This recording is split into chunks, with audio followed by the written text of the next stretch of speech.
Hello. Magandang gabi po sa kanilang lahat. Bago ko pakilala ang dating Pangulo, gusto ko lang paabot sa inyo na nandito tayo sa isang napaka-significant na venue. Alam niyo, pagpasok nyo pa lang sa pintuang ito, merong isang napakagandang painting. Painting ng isang dating Pangulo na nanunumpa na maatas na bagong Pangulo dahil may isang Pangulo na natanggal. Alam na natin yon, hindi na chismis yun. Huwag na natin palalayuin pa. This is a very significant and solemn place. Sa mga nautusang bumili ng suka,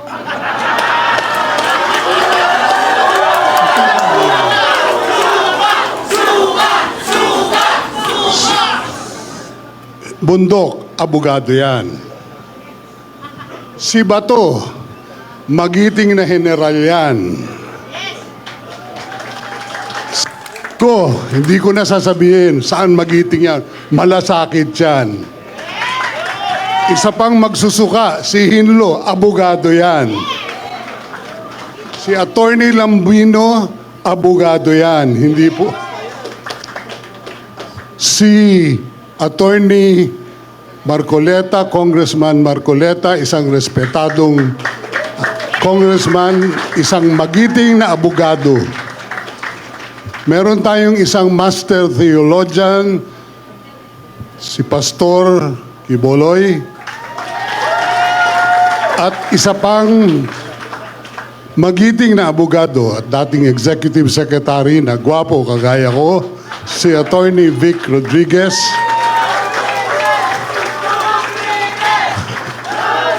At isang napakagwapong premierong aktor at famous awardee, si Philip Salvador. Very effective. Sila po ang mga nautusan bumili ng suka. So, para sa mga nabudol, nais kong ihatid sa inyo ang dati nating mahal na Pangulo, Rodrigo Roa Duterte.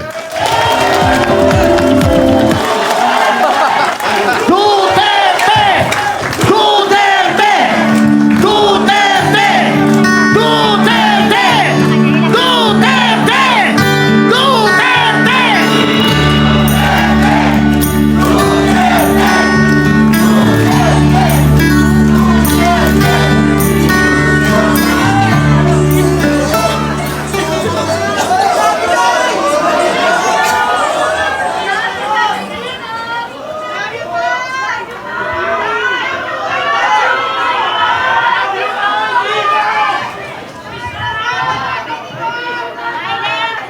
Alam mo, may sarili akong subject matters sa isip ko papunta dito. Problema, I just been handed baka ito at yung plataforma, dito na lang tayo rin susunod. Baka ito yung mga issue na malapit sa tao, sa kanilang kahirapan o sa puso nila.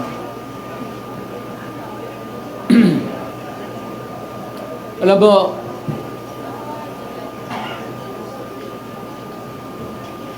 I would like to I do not want to criticize anybody. But, you know, however you do it, basta nandiyan ka sa gobyerno, ikaw yung nagdadala ng, ikaw yung timon, talagang mahirap. And I can understand kung yung mga issue hindi ka agad nabibigyan ng, if it's a problem, it would take time. But apparently, itong sa panahon na ito, patong, ay yung solusyon, mahina ang dating. That is why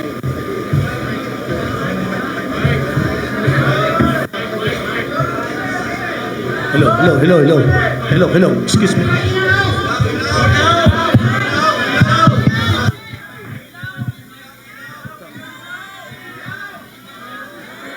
Check.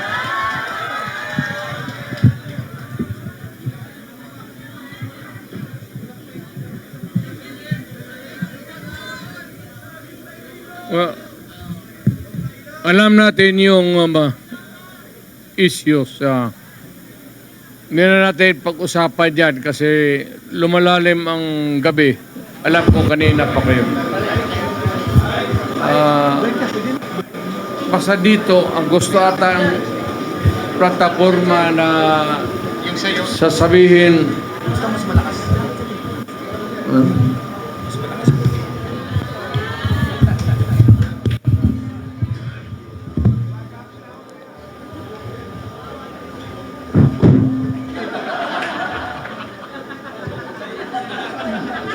Kalimutan ko ito yung Well, sa madaling sabi, maraming issues. Hindi ko naman sinasabi na kaya natin kung tayo ang nandyan sa Malacanang. No, it's not that easy. I have been there. But the guy is simply taking his time to come up with the solution of the problem.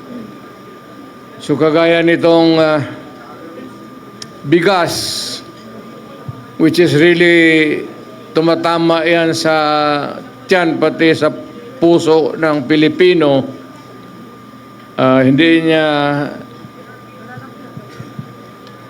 nakuha yung pinaka.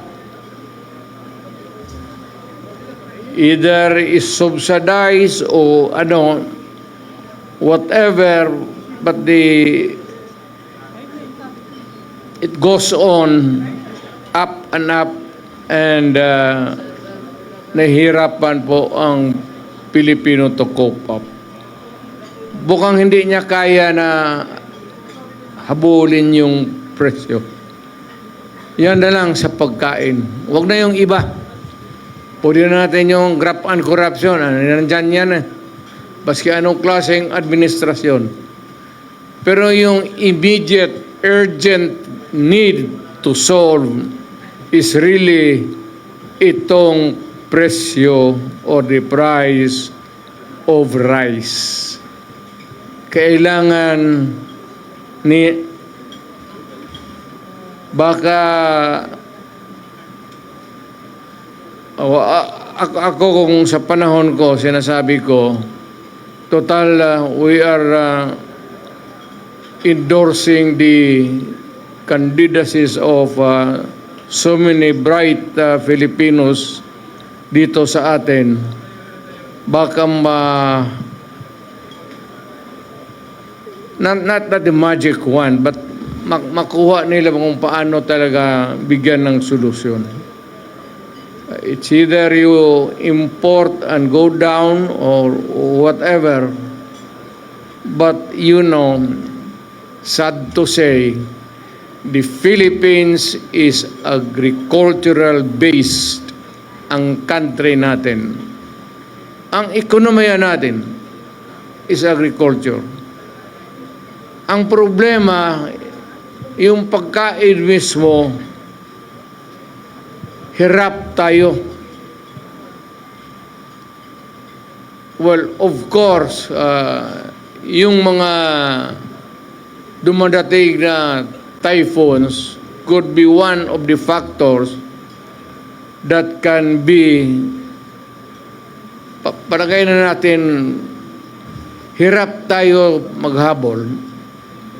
Alam mo, pag nasa gobyerno ka, ikaw yung nagdadala, you cannot give promises. Panay na lang ang pangako mo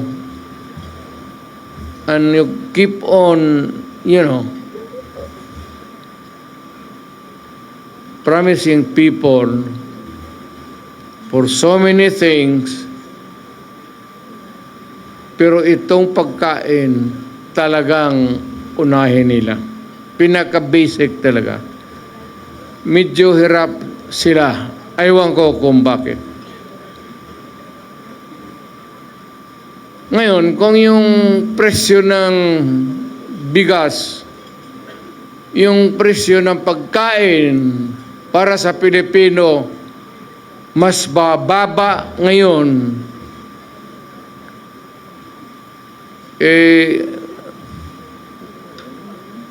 noong panahon na umupo si Presidente,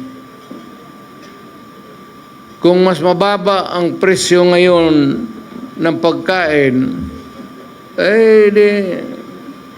iboto natin yung mga kandidato niya. Nakikita mo naman, talagang almost hindi na kaya. Hindi kaya ng tao. Ngayon, kung mas madali maghanap ng trabaho ngayon sa panahon niya, then doon ka sa kanya, doon sa administrasyon. Kung sa panahon na ito, kung pante ka na maglakad, na walang takot, nakakapagpasyal ka, baski saan, wag mo nang bitawan si Marcos. Piliin mo na yung kandidato niya.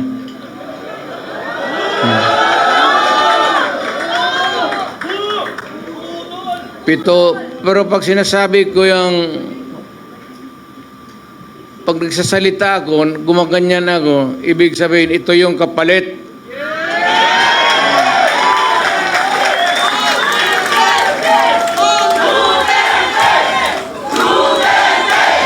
If it's easier for you to find employment or jobs now than before, then go for Marcos. Yan ang sabihin ko na medyo basic na hindi nila mahabol. Ngayon, kung bas minus yung droga at krimen ngayon kaysa noon, panahon niya, pag-upo niya, naabutan pa niya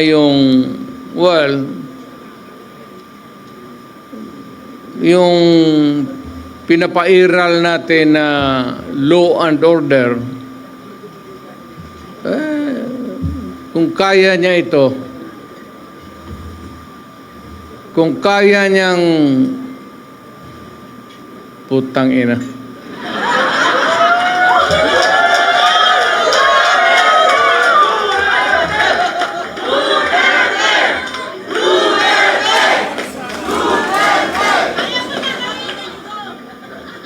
Alam mo, kung ako ang durugista, kung may ganoon ako, at bakit sa utak ko, bakit hindi? Total, kasama ko naman sa presidente sa hit-hitan. So, yung baski yung mga pulis, pati military, medyo ano sila? Because of the incongruity. Hindi magkasya eh. Meron isang presidente na talagang bangag.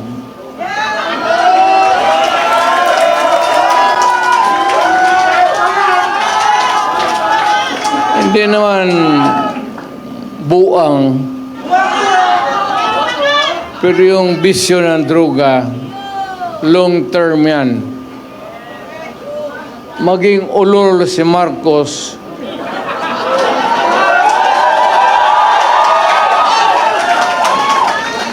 kung maybe constant use of heroin, aabot pa siguro siya ng 80. Pero pagdating sa panahon na yan, hindi na siya gumagalaw. Either nakatindig lang yan sa kwarto niya o natutulog. Ganito na lang. Marami tayong problema. I think the Marcos government has fallen short of the expectations. Ako, hindi ko ma-compare kasi pwede kong sabihin, mas mabuti siya ngayon kaysa aking panahon. I can even concede na ganon ang nangyayari. Pero it would not be a good reason for you to solve the problem just because you're doing right, more rights than the wrong ones that the other guy had committed in the past. Na ibig sabihin niya, kung sabihin, wala yun si Duterte, mahina kasi ganun. Okay. But it's not me. It's the Filipino people. Ang tignan mo ang Pilipino, huwag kang magturo dyan sa mga kalaban mo, kagaya ko, kasi ako, hindi na ako kandidato. Ngayon, kung mag-usap tayo, ang pag-usapan natin kung ano ang mga tao na pwede nating gawin na makatulong sa atin, mailagay dyan sa Senado para paski batas na lang ang habulin natin or a policy that is enunciated by Congress, particularly about the drug problem and itong ekonomiya. Itong ekonomiya, mabigat to. Walang bright dito. But at least naman yung sabi ko pagkain, sana mahanapan nila ng paraan. Talagang tumataas eh. Kaya I don't know how it operates now, but if you continue to practice democracy, we have to have a Senate na kailangan nandyan even to persuade any sitting government to do what is right. So, nakikita ko si Philip Salvador, ang naalaala ko sa kanya, artista siya. Mahusay na artista. Kaya idol ko siya, yung mga sine niya, pinapanood ko. Tinitignan ko siya kung paano niya yakapin yung mga babae at paano niya inahalikan.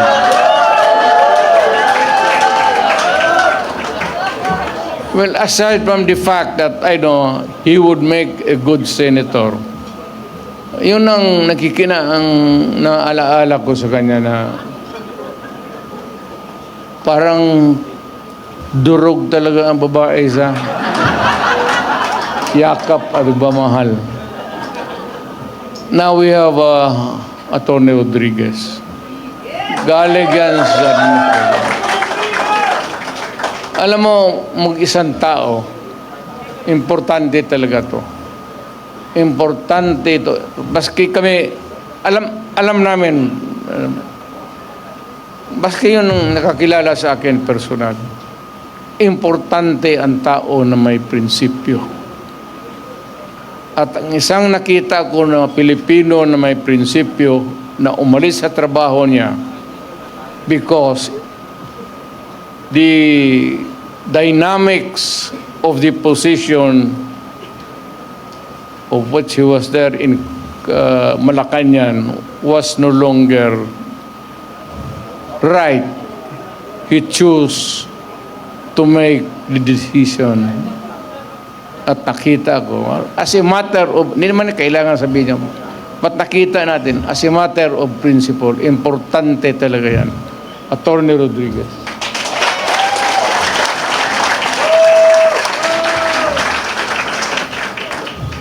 Itong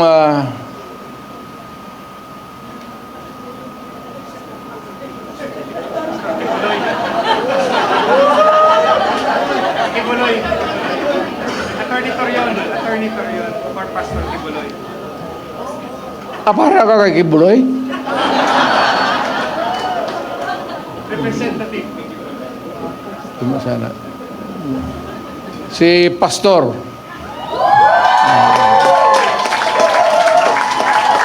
At least kung maghanap ka ng tao na kandidato, kung manalo at makaupo dyan as a senator who has the moral values, pati marunong bright.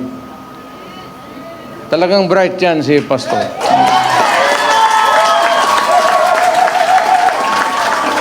Hindi lang ninyo na rinig kasi pastor ang ina yung sinasabi, yung ganon, ang mga apostoles, ano ba naman itong apostoles ginawa? Dito tayo sa politika ito So, si Pastor Kibuloy para sa Senado.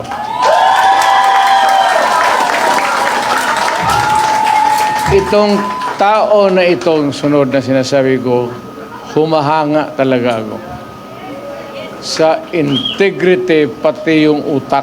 Abogado, pareho kami abogado Puto pa nagsalita ito. Hindi ko naman kilala to, but the constant exposure sa TV, parang natauhan ako. Magaling to Alam niya, sinasabi niya, pati nagtatanong-tanong ako, talagang is one of the upright na tao na bira mong makita ng ganun. Yung mga bright na karihan kasi ng mga bright, mga gago Hinahaluan nila yung trabaho nila ng kagaguhan. Alam mo, ako talaga, it was I who sought him. Ako naghanap sa kanya para makilala ko siya. Talagang bumilib ako sa kanya. Marcoleta.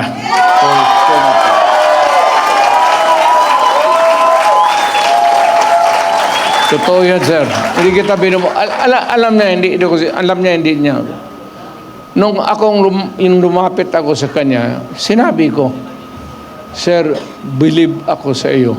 Diretso, alam niya. Alam talaga niya. Moses, so, kailangan natin sa Senado. Ngayon, marami kasi sila, ano dapat ang gawin natin? Patayin natin yung mga senador ngayon para mabakante.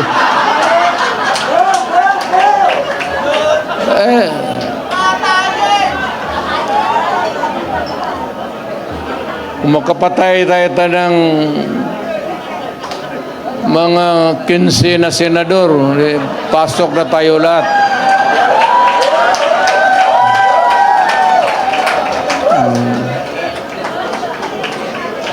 Okay. Pero kawawa naman. Pero nakakainis kasi yung, hindi naman lahat. Pero, sabi nga, talking of opportunities, the only way to do it is to pasabugin na lang natin yung ano.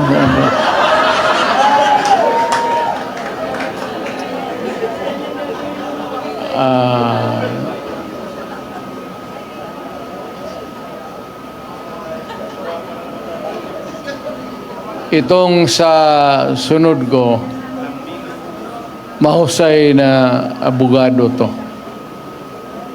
He's a practicing lawyer and is really very bright. Marunong talaga to. Marunong sa lahat. Pag-abogado, sa trial,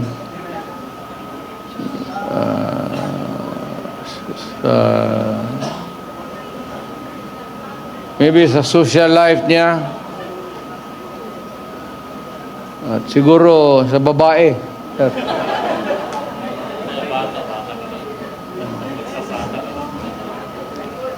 Huwag mong kalimutan yan, sir, kasi yan ang pagpapabata talaga sa iyo. Totoo yan.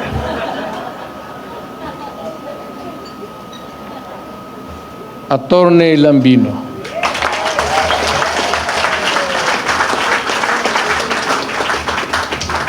Hindi ko na kailangan.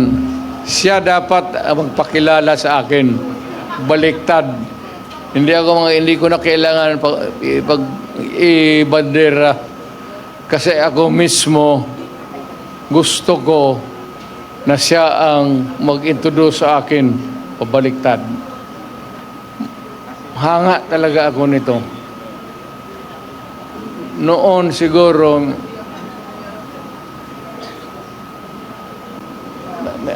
may asawa ka naman, no? Marami po. Marami, Mayor. Pareho tayo. Kaya ka nang kalitsi-litsi ang buhay na.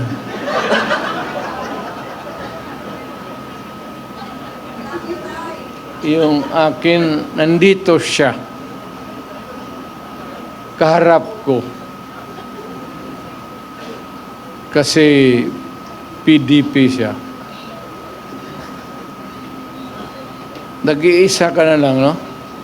Itong ano ba? Sitwasyon sa... I'm talking about Cagayan de Oro. You know what is really very... almost...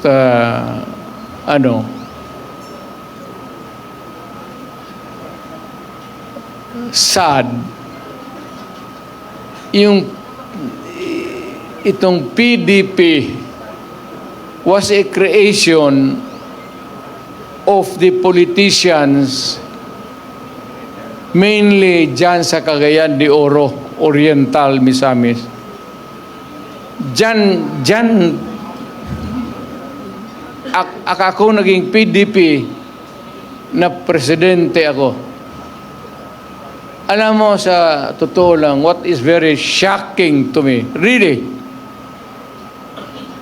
hindi naman sa pang-ano, ha? Hindi ako nagpapatawa. Alam mo, walang PDP doon sa Cagayan. Mag-isa na lang. Si Councilor Balaba. Tumindi ka nga, girl.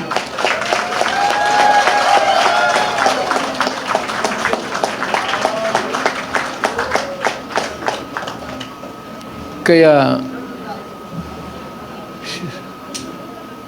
kailangan alagaan natin ng husto ang political ang wala ng PDP doon. Siya na lang, babae pa. Mabuhay ka, Girly Balaba. Mabuhay ka, Girly Balaba. At si Rudy Duterte.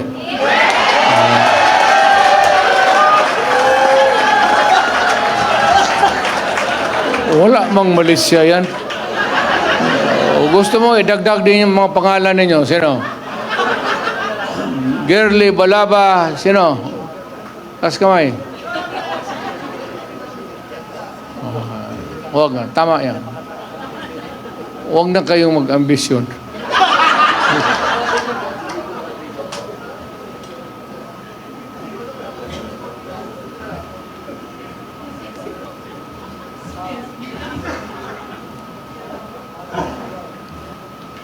For the rare occasions that I visit Western Visayas, may nakita ako tao na talagang merong go na ano. A lawyer almost to the point of impatient yung ano niya. Ano ba tawag na? Basta nakita ko yung gusto talaga niya mag-survey sa tao. At minsan very long time ago, hindi ito noon pa, may ambisyon siya. Not necessarily yung pagkamayor ngayon. But I heard him talk about politics and his keen interest na nakikita ko yung pagsasalita niya.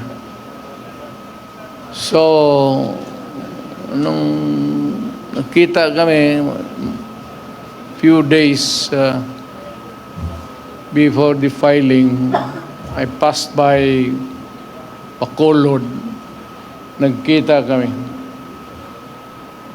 At nakita ko yung I remembered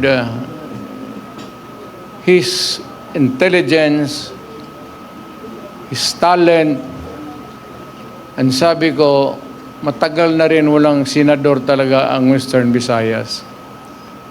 I would like to endorse him and for you to vote for him so that yung mga taga-Western Visayas na kapatid natin, bigyan natin. Wag tayo magsabi Ilonggo, Ilocano. Skip that thing. It's not proper anymore. Kung magsabi ka Ilonggo ako, gano'n, do not talk about your tribe. Just talk about who you are at Pilipino ka at anong kaya mo. At ito talaga, kaya niya maging senador. Attorney Hinlo.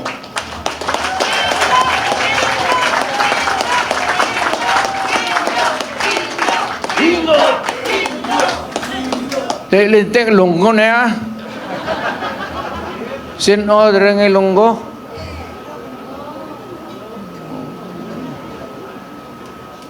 Teka, padag-on mo na si para may hindi naman sa pang ano. It's not because I'd like to gusto ko rin talagang na may representation ang Western Visayas.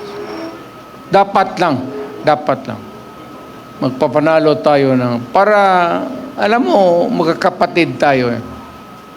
At yung Pilipinas hindi mo nang sabihin na magpatakbo ka lahat taga Davao lang it ain't that way. Kung naging presidente ka na gusto mo i-distribute yung position para well represented yung ating bayan. Mag-usap tayo doon, Ilonggo, Ilocano, Waray, Igorot, para lahat.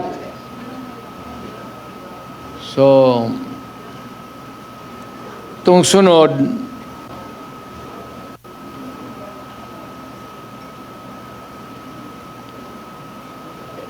hindi ko naman siguro kailangan ipakilala ko to. Kaya nakakamot ako eh. Kumakati tuloy ang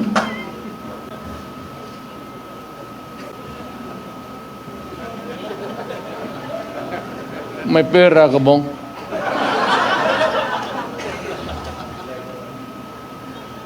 May magkain tayo maya. Ikaw ang magastos, wala pa akong hapunan. Alam mo, ang istorya nito, ang aking talagang aide was a military man. Kaibigan namin, parang common friend. Military na not so because parang maluwang na pakisama niya sa civilian. Biglang naglaro ng basketball, yung bola galing kay bato. Totoo yan. Totoo yan. Pinasa niya doon sa kay Jimboy Halili. Teniente yun. Pagsalo ng bola, natumba, namatay. Sabi ko, nung punta ko, sabi ko, nagsalo lang ng bola, namatay? So, yes, Mayor. Puta, ang bola, putaw? Bakal? Bola ng ano? O bakit namatay? Kasi pagsalo, tumba. Baka talagang sinadya na milakasan ng husto. Baka may pustahan sa ganung laro na yun. Galing kay bato yung bola eh. Kaya pag si bato ang kalaro ninyo, huwag ninyong saluin yung bola. Hayaan mo, tumakilid ka lang palawa. Kasi doon namatay. Hindi ako nagpapatawa. Yun talaga ang nangyari. Doon natumba kaya ako. Minsan yung nag-iisip ako kung patakbuhin ko ba ito si Bato o hindi.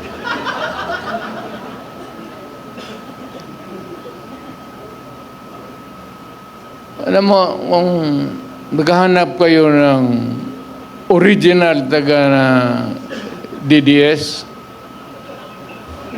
huwag ka lang mano ha. Siya yan.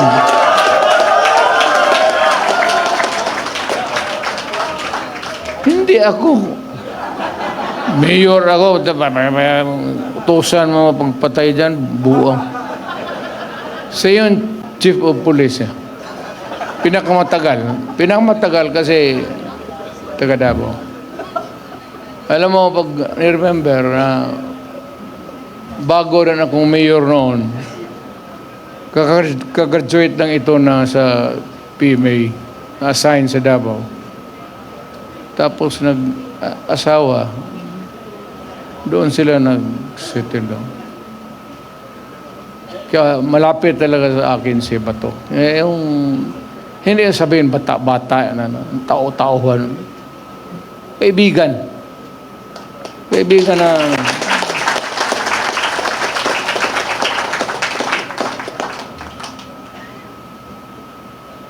Ano ngang maidagdag ko sa kwento?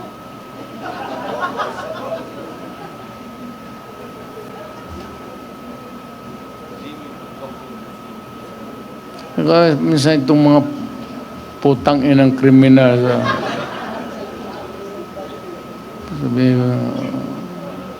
Bato gusto po no putang ina niyang ano pabalik-balik yan sa gawin mo. Yes, sir. Minsan magsabi ko, tapusin mo na. Sir, kanina pa.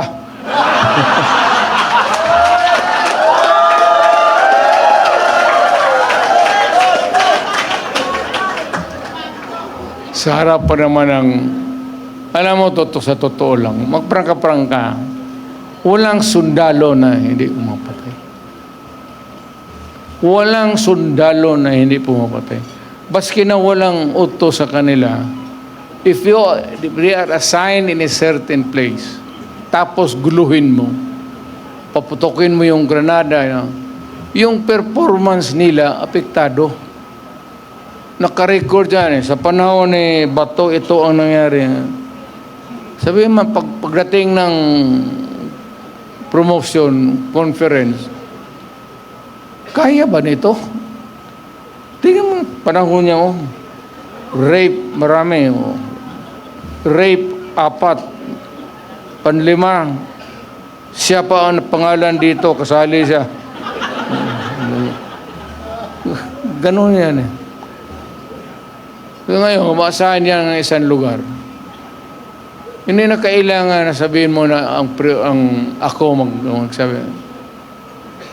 Pagka medyo magulo, tapos apektado yung performance nila, talagang tapos na. Lahat yan, walang lahat, as lahat. Baka kayo. Pero yung extra judicial killing, wala man tayong extra. Killing lang. Ayun, sino nag-invento niyang putang ina? Bakit maging extra yan? Ano yan? Kota? Lahat sundalo. And, nandito na ba lahat? Jimmy, nandito na lahat? Kumpleto na kayo? Okay. Ito naman, talagang admirer ako. Totoo, admirer ako niya. Maka-Duterte ito eh. Saka, talagang maka-Duterte ito. Yung nakikita kami minsan, kumukuha siya ng law, ini-encourage ko. Sabi ko, tignan mo lang kung medyo matrabaho lang sa oras. Pero kaya mo. Ako sabi ko kaya na, balang araw makukuha mo. Abogado talaga. Saludo ako. Jimmy Bundok. Talagang pwede na maging senador. Ito yung may taong may social conscience. Yung artista wala yan. Yung kausapin mo yung tao, yung tapos na yung trabaho niya, mag-acting. Gaya nito ni Philip. Kausapin mo nung wala na sa trabaho. Hindi yan madrama. Prangka ito kung kilala nito prangka na tao yan. Diretso. Kaya nagustuhan ko. So, ganito na lang. Para marami ang tao natin, every meeting, baka sa lawag, kailangan magpunta na tayo lahat sa lawag. Magkaraban tayo. Baka sa sunod sa Bicol, at least para sigurado talaga na mayroong, natin alam kung ano ang diskarte ng mga tao doon eh. Baka kukunti lang, kung pupunta tayo lahat, punta tayo ng Bicol. Ngayon sa Davao, Buanga, punta tayo doon sa ticket,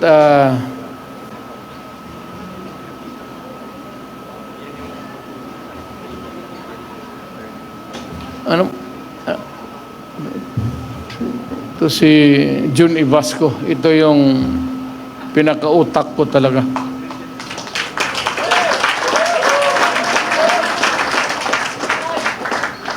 May pera tayo. Alam mo, wala tayo talagang pera. last minute ambag-ambag lang kami. Ano ba sa Tagalog yan?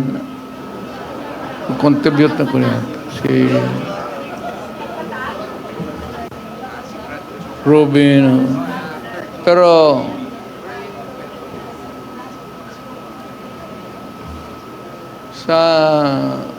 kung pumunta kayo ng Davao, totoo, kung ticket-ticket lang, kaya ng mayor yan.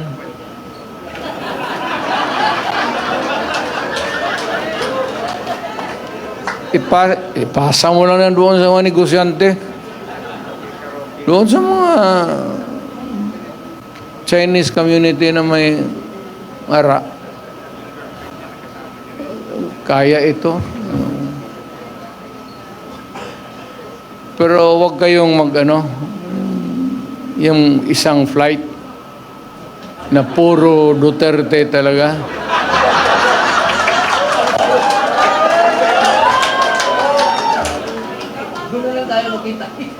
Kasi pag mag-take off yan, ang kabila magsige dasal. Mahulog sana yan. Mawalaan ako ng tao.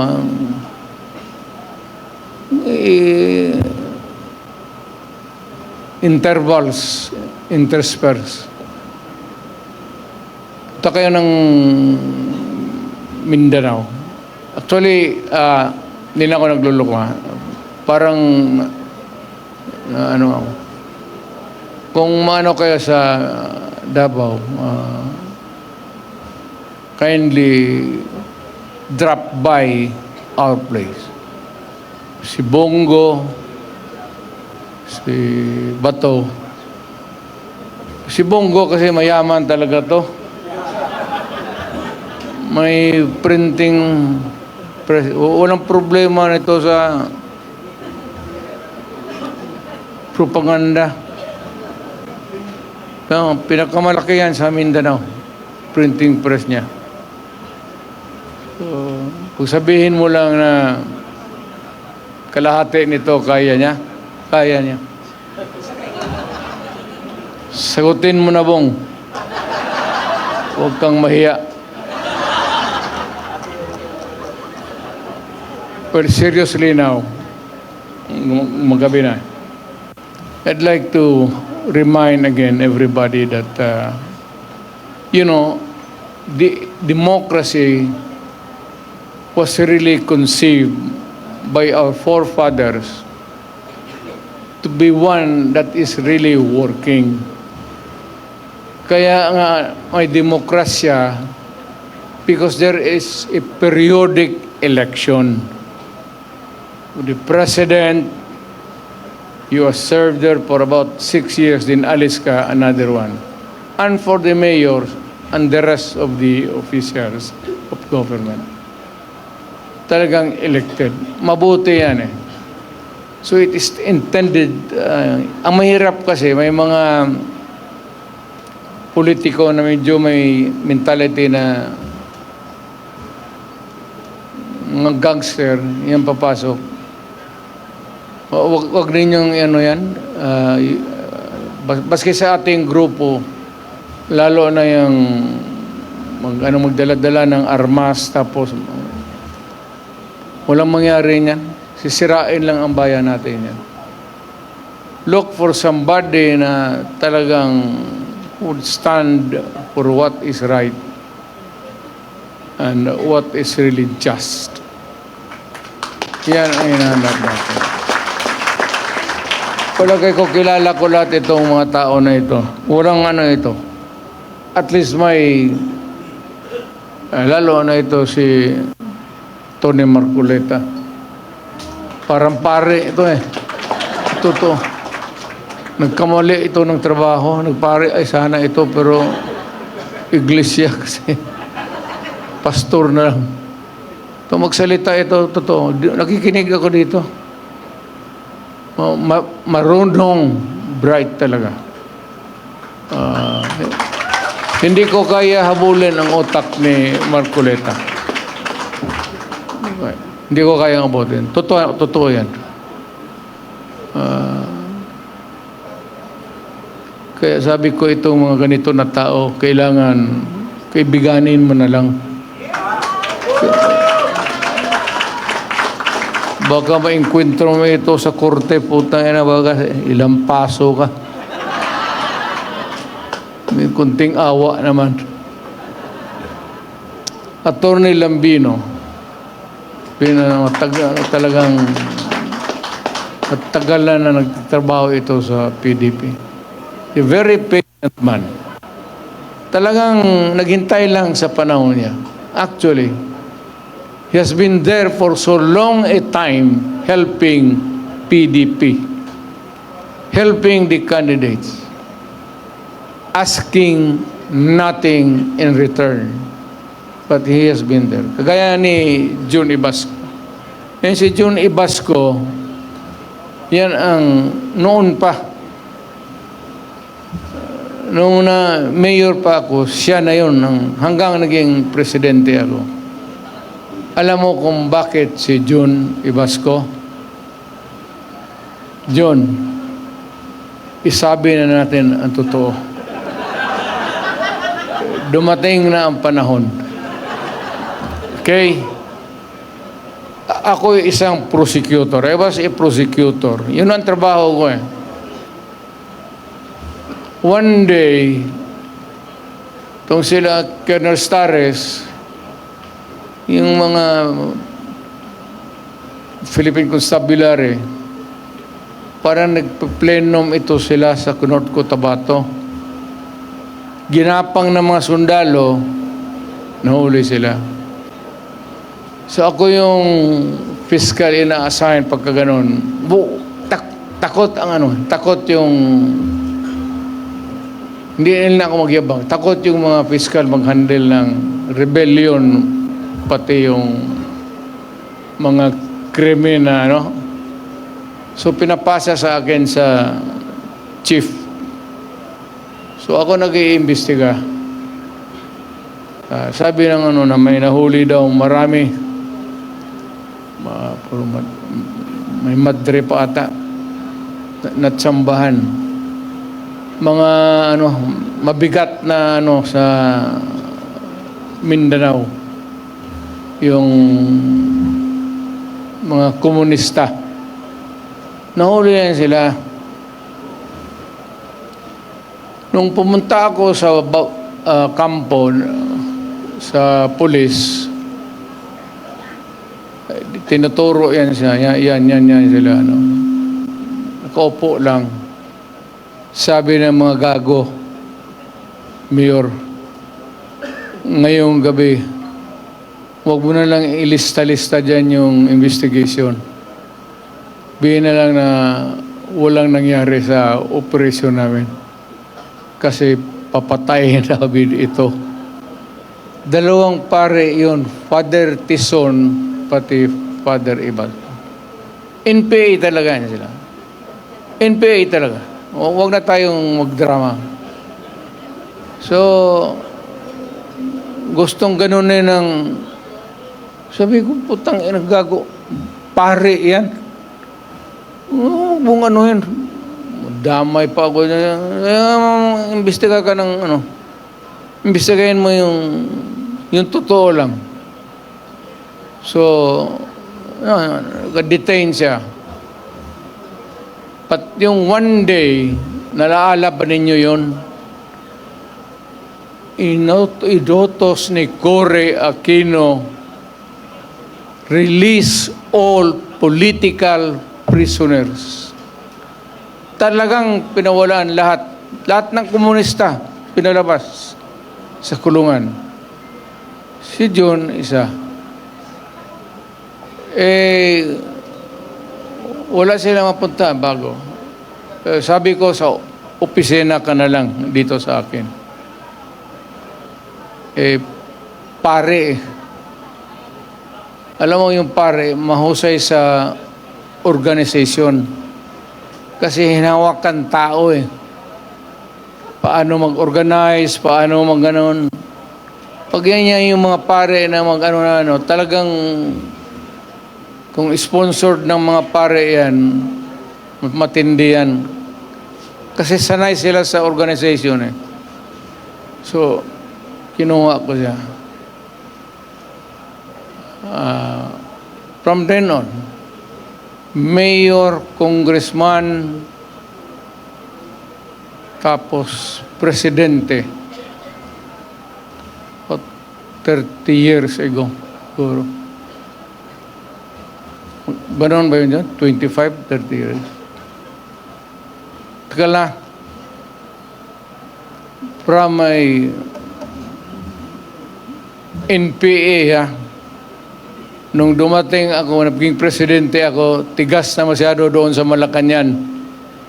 Yan na ang tigas dyan sa... Yung mga military naman, sabi ko, intindihin ninyo. Sabi ko, inirelease eh. Wala tayong magawa. Wala mapuntahan yung mga tao. Kaya yung asawa ng De Vera, lahat ng mga babae, binigay sa akin ng military. Yan, totoo. Ito na yun ang totoo. Patayan sila. Yung mga babae, dinala ko sa bahay ko. Bahay ng nanay ko. Doon ko pinatira kasi wala akong yung mga asawa ng komunista. Hanggang ngayong kaibigan kami. Kaya ko noong sabi nila na yung si Duterte, komunista yan. Ang totoo niyan talaga, baski hindi pa sila nahuli, ako pumapasok na sa bukid. Doon sa dulo, nagsasalita, nag-i-istorya na kami ng NPA. Istorya lang. Kaya every time magbaba ako, mga military intelligence, magsabi yan si Duterte, ang issue sa akin, yang si Duterte, huwag kayong magboto dyan kasi komunista.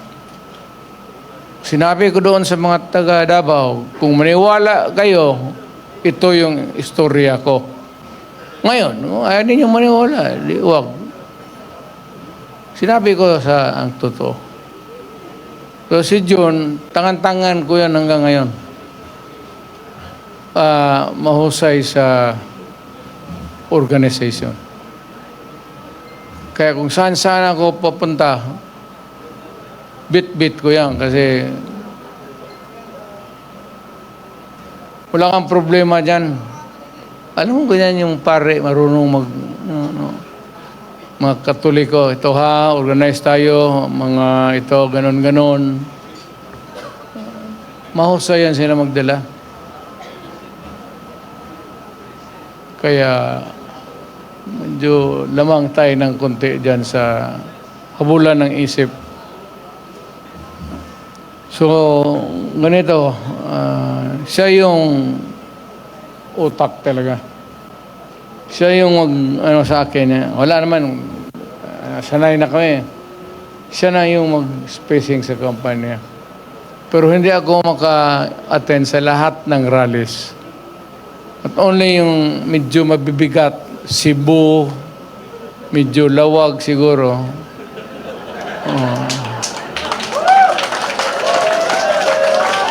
Para, sabihin ko, kay Marcos, punta ako doon, mag-rally kami sa inyo. Yung mabibigat, Sambuanga siguro, gano'n. Nandoon ako, pero hindi lahat kasi una-una, sa totoo lang, wala tayong pera.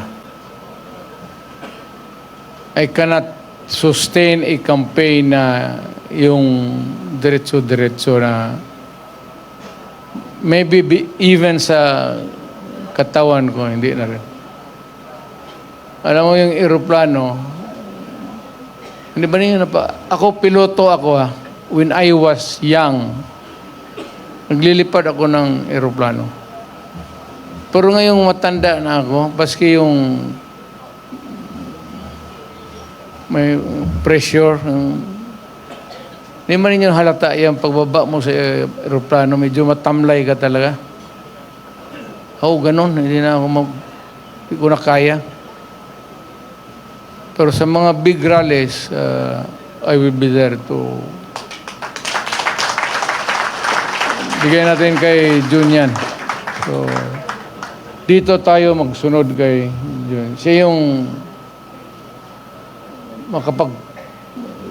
I trust him to do the job.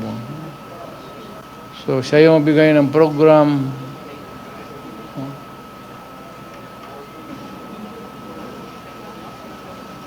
Sign language yan. Nandito na po yung nandito na po yung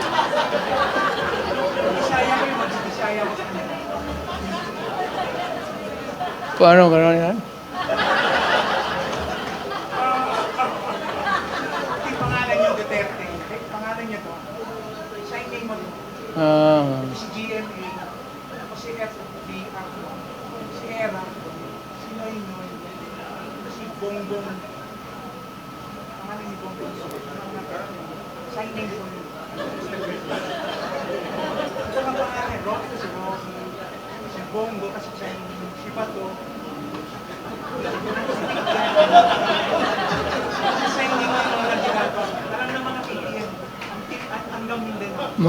Magkita tayo bukas. Kasi mag-aral ako para gano'n na lang.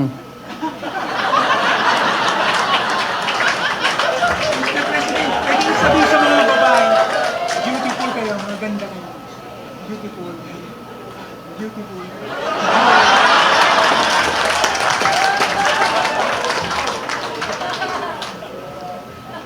Nehen Pioliang. Chinese yan. You're beautiful. So, uwi na tayo.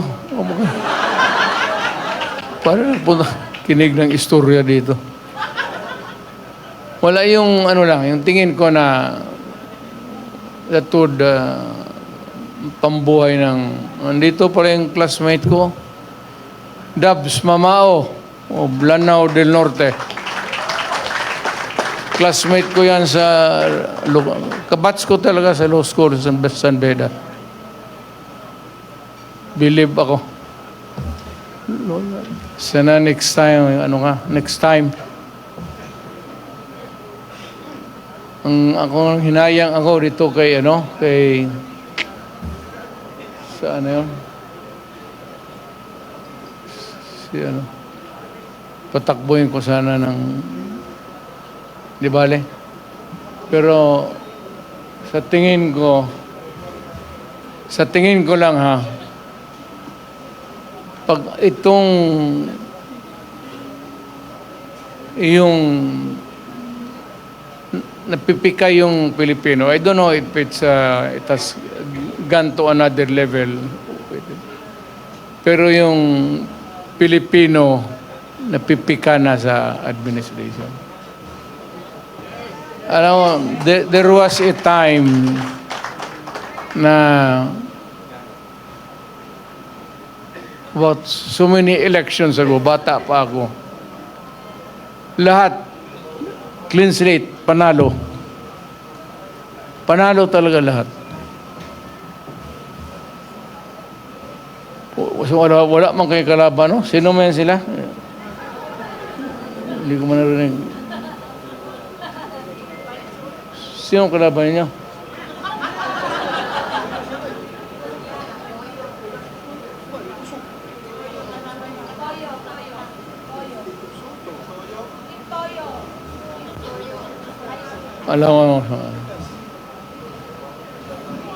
Alam ko na pipika ang Pilipino ngayon. As of now, hindi, not hatred or anger.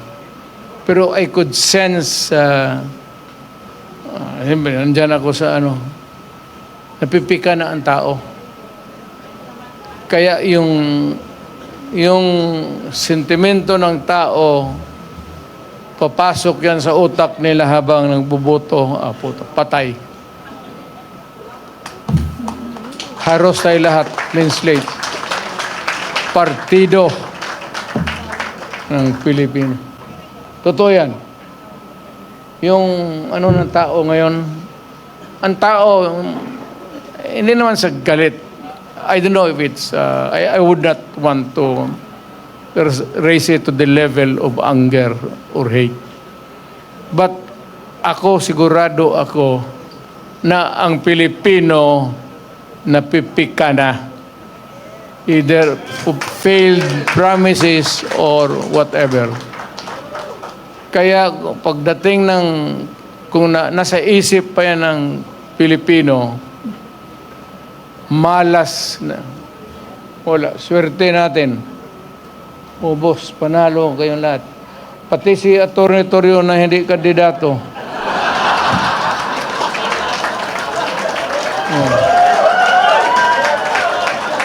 Ilagay nila yung pangalan mo.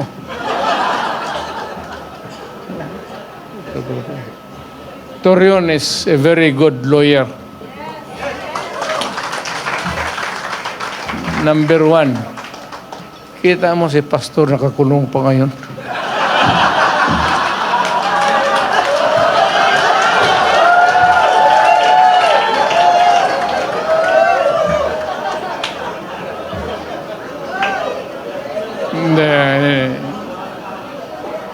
Ano yan there's more to it than meets the eye. Pagka gano'n simple na kaso tapos bailable, hindi naman makabail, hanapan ng ano yan, sabi kaya sadya yan. So, wala tayong depende na yan sa abogado niya kung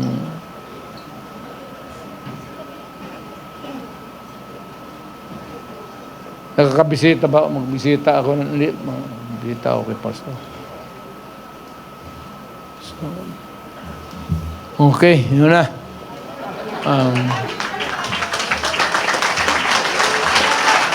Mabuhay ang former President!